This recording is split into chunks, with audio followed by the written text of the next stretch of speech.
7-8 minute की video में आपका एक नंबर बिल्कुल फिक्स हो जाएगा। और अभी मैं आपको पेपर भी दिखाने वाला हूँ आगे, तो वीडियो स्टार्ट करते हैं। क्लास 10th एनसीईआरटी साइंस में अपना एक नंबर फिक्स करें और देखते हैं क्वेश्चन कहाँ से बनता है। अवतल दर्पण से बना हुआ एक क्वेश्चन है और इसको हम बुक में से भी देखेंगे, बुक में से कहाँ से दिया गया है। 2024 का ये क्वेश्चन पेपर है। क्वेश्चन नंबर फर्स्ट है ये अवतल दर्पण से। अवतल दर्पण की 6 कंडीशंस में से एक कंडीशन एग्जाम में पूछ ली जाती है। या तो अवतल दर्पण से पूछता है, या उत्तल दर्पण से, या अवतल लेंस से, उत्तल लेंस से। तो एक नंबर फिक्स रहता है इसमें। तो अभी हम समझने वाले हैं 2024 में एक नंबर का कौन सा क्वेश्चन पूछा गया था अवतल दर्पण से। कंडीशन नंबर 6 पूछा गया था। आपका पेपर भी दिखाऊंगा अभी मैं आगे। कंडीशन नंबर 6 में है पी तथा एफ के बीच वस्तु की अगर स्थिति है तो प्रतिबिंब कहाँ बनेगा। वस्तु मतलब बिंब, और पी क्या होता है, पोल ध्रुव, और एफ फोकस दूरी के बीच अगर कोई वस्तु स्थित है, बिंब स्थित है, तो उसका प्रतिबिंब कहाँ बनेगा। तो देखते हैं इसका क्वेश्चन का सॉल्यूशन। और आज इसका सॉल्यूशन देखते हैं सभी क्वेश्चनों का। तो फर्स्ट क्वेश्चन है, अवतल दर्पण के सम्मुख ध्रुव और फोकस के बीच स्थित वस्तु का प्रतिबिंब बनता है। तो दर्पण कौन सा दिया है हमें, अवतल दर्पण। और अवतल दर्पण की कंडीशन होती है 6। और तो अब ध्यान से सुनना है। अवतल दर्पण के द्वारा केवल 2 प्रकार के प्रतिबिंब बनते हैं, वास्तविक और आभासी। और ये कंडीशन नंबर 6 का क्वेश्चन पूछा गया है। और 6 कंडीशन ही ऐसी होती है जिसमें सीधा आभासी और वस्तु से बड़ा प्रतिबिंब बनता है। तो हमारा ऑप्शन बी बिल्कुल करेक्ट होगा, सीधा आभासी और वस्तु से बड़ा। अदरवाइज 5 कंडीशंस में वास्तविक, उल्टा और वस्तु से छोटा प्रतिबिंब बनता है। और ये 6th कंडीशन क्या है, जब अवतल दर्पण के सम्मुख ध्रुव और फोकस के बीच स्थित वस्तु का प्रतिबिंब हो, तब बनता है ये ऑप्शन नंबर बी, सीधा, आभासी और बड़ा। इस तरीके से स्टार्टिंग की 5 कंडीशंस भी आपके लिए इम्पोर्टेंट हो जाती हैं। फर्स्ट कंडीशन में अगर वस्तु अनंत पर रखी हो तो प्रतिबिंब की स्थिति क्या होगी, फोकस पर होगी, और प्रतिबिंब का आकार कैसा होगा, अत्यधिक छोटा और बिंदु साइज का हो जाएगा, डॉट की तरह हो जाएगा। और प्रतिबिंब की प्रकृति कैसी होगी, वास्तविक एवं उल्टा। तो प्रकृति तो स्टार्टिंग की 5 कंडीशन में सेम ही होने वाली है।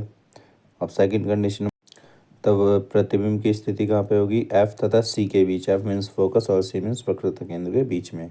प्रतिबिंब का साइज कैसा होगा, छोटा हो जाएगा।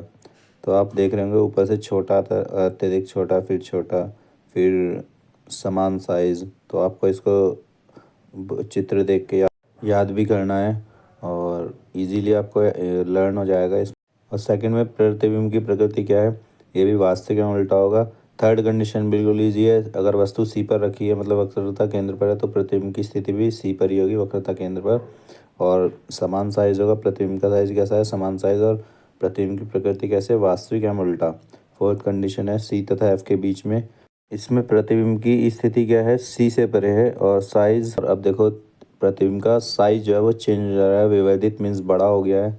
और प्रतिबिंब की प्रकृति कैसी है, फिफ्थ कंडीशन में वस्तु की स्थिति कहाँ पर है, एफ पर। एफ इसमें शो नहीं हो रहा है, थोड़ा मिस हो गया है।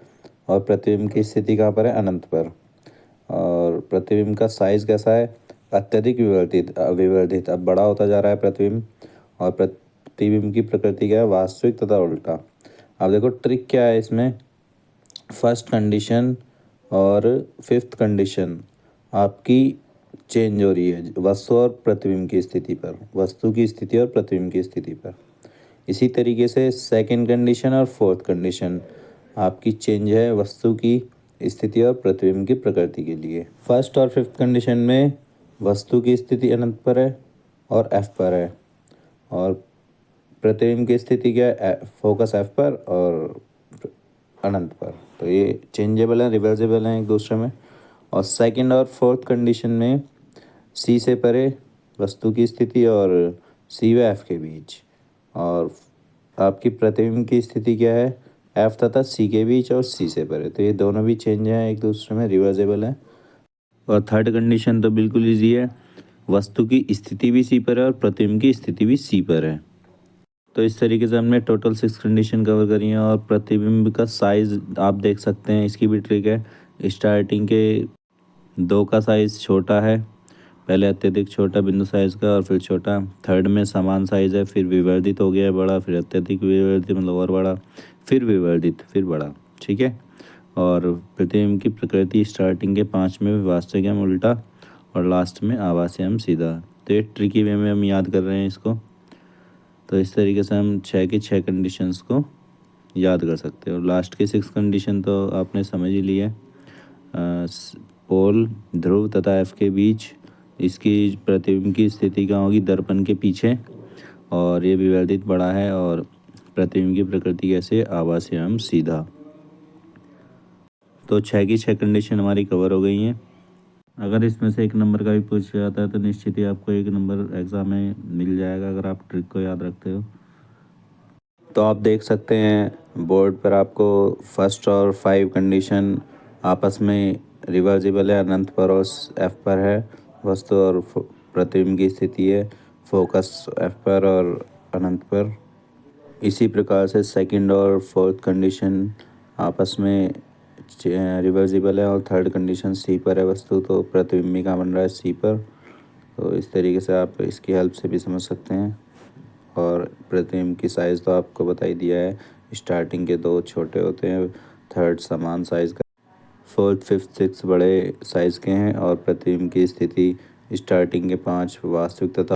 और मैंने पूरा पेपर अपलोड किया था लास्ट ईयर 2024 का, साइंस का और मैथ का दोनों का। आप प्लेलिस्ट में जाके देख सकते हैं। NCERT मैथ क्लास 10th और NCERT science class 10th type करके, और पूरा पेपर आपको मिल जाएगा 2024 का। और तो नेक्स्ट वीडियो में फिर मिलते हैं नई ट्रिक के साथ।